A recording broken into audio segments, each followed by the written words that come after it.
Do you struggle to co-parent with a narcissist? In this video, I'm going to give you a strategy and 5 tips on how to co-parent with a narcissist. The strategy is called parallel parenting. So I'm going to give you some parallel parenting basics that will help you get through this very difficult parenting experience with your narcissist.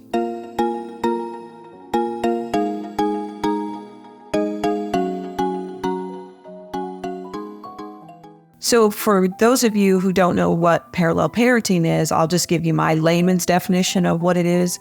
It means that your household and the narcissist's household don't intersect unless it's absolutely necessary. There is no co-parenting things going on like, oh, which activities should we put them in? Or, how do you want to spend the holidays with there's no intersection or interdependence with the other household. And I know everybody's custody situation is different, but even with, sharing 50-50, these parallel parenting basics that I'm going to share with you today will help you tremendously and will restore your peace if you implement these tips that I'm going to share with you.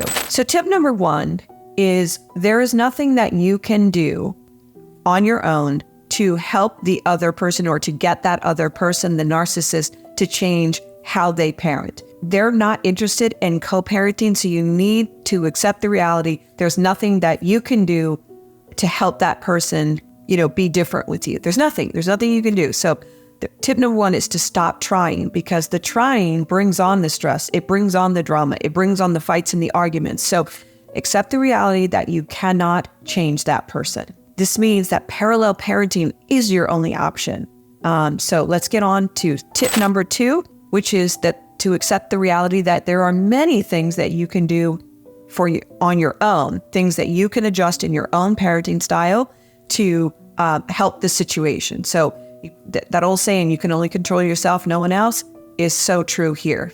Can't help him change or her change their parenting style, but you can do a lot to adjust your own parenting style to ensure that you are doing this parallel parenting journey. That will also bring such peace and tranquility in your own life because you're no longer trying with that person. You're doing it all within yourself. The next 3 tips that I'm going to give you are about how to jumpstart that parallel parenting journey to restore your peace. So tip number 3, the first one to kind of jumpstart your parallel parenting journey is to stop communicating with that other parent about anything that's not absolutely necessary for your children's best interest and well-being. So you no longer are going to fight about what time the kids go to bed over there. You're no longer going to fight about, what activities that the children are going to be in. You're no longer going to interact with that household about anything other than what is absolutely necessary. Let me give you an example of necessary. If you need to take your child to the hospital because they're in your custody at that time, you're taking them to the hospital, that is something that you need to notify the other parent about. Now, it's just courtesy, and the courts want you to ensure that the other parent is notified about these emergencies. Now, you don't have to ask them to come over to the hospital. You don't have to tell them not to come over to the hospital. Let them decide how they want to handle it. All you're doing is notifying them, and you're giving them a little blurb about what is going on. Like, I'm taking Joey to the hospital. He fell out. He was climbing a tree and he fell down, and I just want to make sure it's not broken. Something like that. That's all you need to do. So you may think that, having a consistent bedtime at your household and their household is absolutely necessary for the children's well-being, but it's not. That is not something that would be considered in their best interest. Is it in their best interest to have a stable schedule? Yes, I'm not saying that it's not, but it's not enough to warrant getting the other parent to do it, because they're not going to.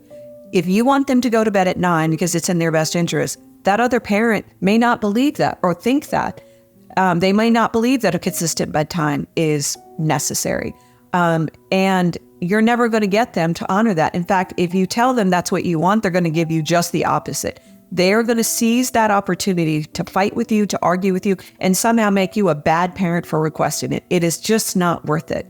So you have to weigh what is in their best interest and what is in your best interest. Your best interest is to have peace and tranquility and to take the kids out of the drama. And by you being the hero of the story, by not insisting on a consistent bedtime, because you're not going to get it anyway, you don't put the kids in the middle. As if you are parallel parenting, you are only managing your household. That's what I'm saying. So I'll give you another example that I had to do. I would not put my children in activities that required the narcissist participation. I just wouldn't do it. I would find things, and that might mean they don't get to be on team sports, right? But the flip side of that is that he would always put my child in team sports, and I always complied because I don't want my child missing things and letting down the team. So it was really hard. It was a hard pill to swallow that he could do whatever he wanted, and I had to limit what I put our child in because he wasn't going to comply. So I would put him in these things that were like 4 Saturdays, and I would like, for example, I put him in this thing on how to create how to create, I don't even know what it was. It was like at Sylvan Learning Center. It was like, they were creating a game on, I don't know. They were creating something. It was 4 Saturdays. And I made sure that those 4 Saturdays only landed on the Saturdays that I had him. So I think you get the gist here. It's like, do what you can to not intersect with that other household as much as possible, except when it's absolutely necessary. So that's tip number 3. Tip number 4 is don't worry about what is happening in that other household unless it's dangerous for your children. If there's a lot of drug trafficking or a lot of bad people coming in and out of the house, and you may have heard of this through friends or family or police reports or, something like that. Those are the things that you do intersect about because you don't want your children in danger. But if they have a new partner now and that person's decent, for an example, they're decent, you don't need to stir up trouble when there is no trouble. Just because you don't like her or like the situation, could be your best friend that, that person is involved with. It's not worth intersecting with that household because you're not going to be able to change it. And they're just going to use it to bash you and make you horrible. They will make up stories. Narcissists make up stories. So you want to do everything you can to not give them any information or data that they can then go to court against you about, right? So don't stir up trouble when there is no trouble. Don't try to manage that household. You're not going to be able to do it, and the courts don't like it. Just manage your household. Again, as long as it's not like a bad situation over there.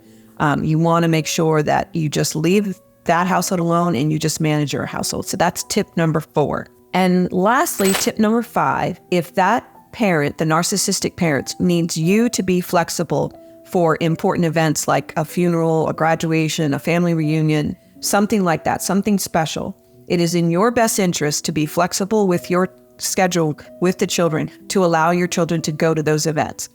Because the children are going to resent you if they really want to go to those things and you're not letting them. Like a 50th birthday party for a favorite aunt or something like that. They're going to want to go, right? Children need as much love as possible, and that extended family brings that love to your children. Now, I know all situations are different, but in general, always try to let the children go to these special events with the other household, but you have to understand they're not going to do the same for you. That's a hard pill to swallow, but I promise you, your children will benefit from that flexibility that you're having.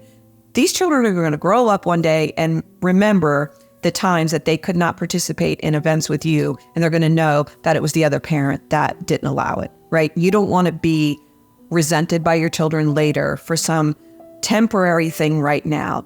If you have to give up a weekend to allow them to go to a family reunion in another state, do it. That is in their best interest, and it's in your best interest as well. If you ever have to go back to court for any reason, you're going to be able to show all the flexibility that you had and the inflexibility that the other parent had.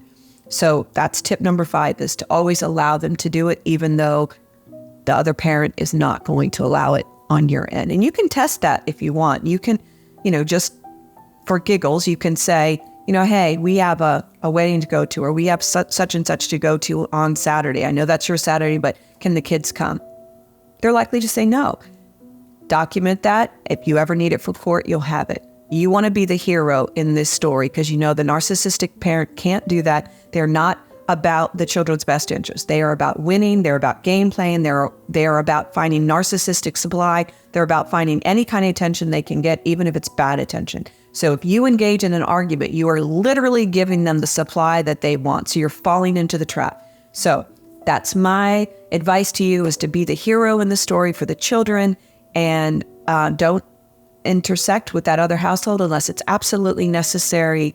And your peace will be restored. I promise you. Now, if you're just starting your parallel parenting journey or just learning about this concept, these tips might be hard to swallow. They might be hard to implement, but with time, it can come very naturally. It'll be hard at first. It'll feel awkward that you're doing something that you know the other parent won't help you with. It's okay. It will get easier, and it becomes like second nature the more you do it. The more practice you have, the better you'll get at it. And if you haven't already heard about the Cracks Within Me program that I offer here as part of Naked Narcissism, you'll see a link below to get that Cracks Within Me program. And that program has helped so many people around the world heal from their narcissistic abuse. It's a 3-course program, and it literally will give you the tools to heal from this abuse. You can't do it alone. I've already been through it. I've done it for you. I've put everything in one place to help you ensure that you never go back to this narcissist again, or any other narcissist for that matter. This program will teach you to repel narcissists, and will help you heal from the abuse you've already suffered from the narcissist. So see that link below to the Cracks Within Me program, and I promise you won't regret it. Give that gift to yourself for self-care. And if you haven't already subscribed to my channel, you can hit that subscribe button below and that bell notification so you'll be notified when I upload all of my content. Have a great day. Bye-bye.